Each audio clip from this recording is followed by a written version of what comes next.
Naririnig niya yung mga ibon dito sa hawlay. Oh. Nandito siya sa puno. Oh. Isang yellow face. Hindi natin pwedeng lapitan pero expand natin yung camera natin. Ayan oh.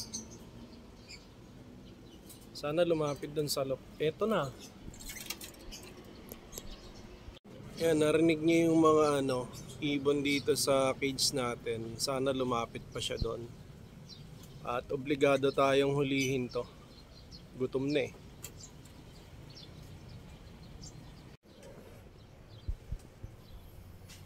Ayan, lumipat na siya rito sa harapan. Oh. Nakita na niya yung mga ibon doon sa sa cage. So, hintayin natin kung dadapo siya ron. Saka natin try na hulihin.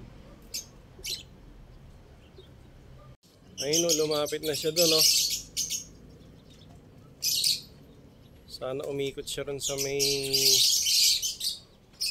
kabila para matry natin hulihin.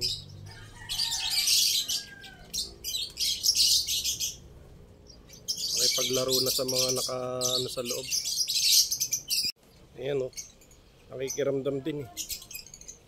Ayun, lumipat na siya ron. Pag pumasok siya ron sa gitna, baka pwede nating mahuli.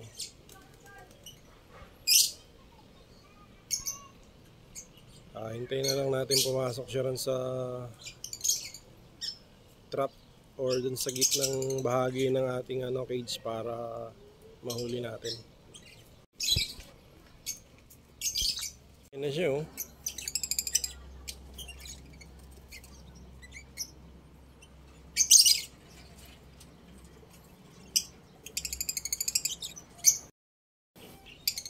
Ito, nahuli na natin siya. Mukhang gutom na gutom. So, isolate muna natin siya, para